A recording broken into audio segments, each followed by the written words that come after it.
আসসালামু আলাইকুম। তো আজকে আপনাদেরকে দেখাবো এই ঘুঘুটা যে আমরা ধরলাম, কিভাবে ধরলাম এটা আপনাদেরকে দেখাবো। তো আমরা সকাল সকাল রাত করার জন্য উঠি। তো সবাই মিলে দৌড় পাড়ার পর আমরা ভাবি যে একটা পাগার দেখি। পাগারে যে ভাবি যে আমরা সবাই মিলে মাছ ধরি, কিন্তু এত কুয়াশা পড়েছে যেখানে মাছ ধরা সম্ভব না। তারপর আমরা বাটাল নেই, যে বাটাল নিয়ে আমরা ডাগে মেলা দেই মাছ ধরার উদ্দেশ্য এবং ওই পাখিগুলা মারার উদ্দেশ্য বাটাল নিয়ে।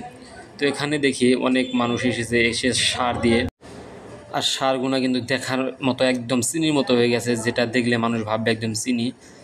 তো আমরা সবাই মিলে আবার মেলা দিলাম সামনে একটা, মানে সব পানি যখন শুকে যায়, যাওয়ার পর এই যে একটা গাতা থাকে, ওই গাতাটা পুকুরের মতো বানায় রাখছে, আর সবাই মিলে এটা পাহারা দেয়। কারণ এখানে মাছ অনেক থাকে, শিং মাগুর, যদি পাহারা না দেয় তাহলে সবাই মিলে মাছ মেরে শেষ দেবে। তারপর ওখানে আমরা পাখি পাই না, তারপর আমরা আসি রাস্তাতে একটা পাখি দেখি যেখানে সে মারার জন্য রেডি হয়ে যায়। তো আমার মায়া লাগে অনেক যখন পাখিগুলা এইভাবে মারতে থাকে, যদি তার মানে আঘাত হয় ভিতর দিয়ে, যখন পাখির ভিতর দিয়ে গুলিটা ঢুকে যায় রক্ত বের হয়ে থাকে, আর দেখে অনেক খারাপ লাগে।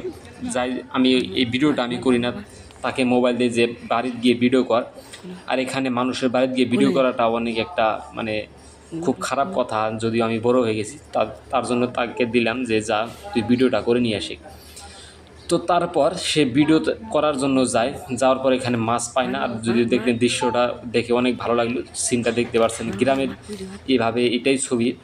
আর তারপর আবার একটা বাড়িতে যায় যেখানে মানুষটা বলে যে তুমি ক্যামেরা করো না, কারণ এখানে মানুষ অনেক, বাড়িতে মানুষ থাকে, যার জন্য আমি ভিডিওর স্ক্রিপ্টটা দেখালাম না, সেই কথাটাও শোনালাম না। তো যার পর এখানে একটা ঘুঘুর বাসা আছে, যে বাসা দিয়ে তারা ঘুঘুটা ধরার জন্য যায় কিন্তু ধরতে পায় না। অবশেষে লেট্রিনের পাশে এসে গেছি, আর অনেক গন্ধ থাকবে লেট্রিনের পাশে, আর দেখতে পারতেছেন একদম গাছের মধ্যে দিয়ে সে বাটালটা চলাচ্ছে, কিন্তু সে ঘুঘুটা মারতে পায় না। আর ছোট বাচ্চাদের অনেক সই বাটাল দিয়ে যখন তারা পাখিগুলা মারে দেখে আশ্চর্য লাগে যে কিভাবে মারে, কিন্তু সে পায় না। তারপর আরেকজন নেয় বাটালটা নিয়ে, সে অবশেষে ঘুঘুটা মেরে ফেলে। আর ঘুঘুটা মারার পর অনেক খারাপ লাগে, মারে না মানে লাগার পর ঘুঘুটা পড়ে যায়, আর এটা আমরা ধরি। ধরার পর ভাবলাম সবাই মিলে দেখার জন্য এসেছে, কারণ একটা গ্রামের এটাই একটা সিন, যে একটা বস্তু যখন আপনি করবেন দেখার জন্য অনেক মানুষ থাকে। এটা দেখে সবাই ভাবতেছে ঘুঘুটা আমাকে দাও আমাকে দাও। তো আমি বললাম আমাকে দাও, আমি বড় যেহেতু আমার কথা সবাই শুনলো। এই ঘুঘুটা না মেরে আমরা ভাবলাম যে এটা নিয়ে যাই বাড়িতে, এটা পালবো। তো একটা খাঁচা আছে আমার কাছে, এটা পালার জন্য গিয়েছি, কিন্তু আমার বাড়িতে রাখবো না, কারণ আমার বাড়িতে রাখলে আব্বা গাল দিবে।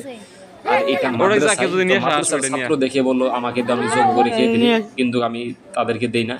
তারপর যাই হোক একটা বাড়িতে আসার পর সেই ঘুঘুটা পালার জন্য নিয়ে আসে, কিন্তু আমার বাড়িতে খাঁচা নাই, খাঁচাটা অন্যজনের, ওই জন্য আমি ভাবলাম যে তাকে দেই। দেওয়ার পর ঘুঘুটা সর্বি গাছে উঠলো। তারা ভাবলো এই যে এটা এখানে রাখবো কি খাঁচাতে রাখবো। তো আমি ভাবলাম এখানে রেখে কোনো দরকার নেই, এটা খাঁচাতে রাখা ভালো হবে।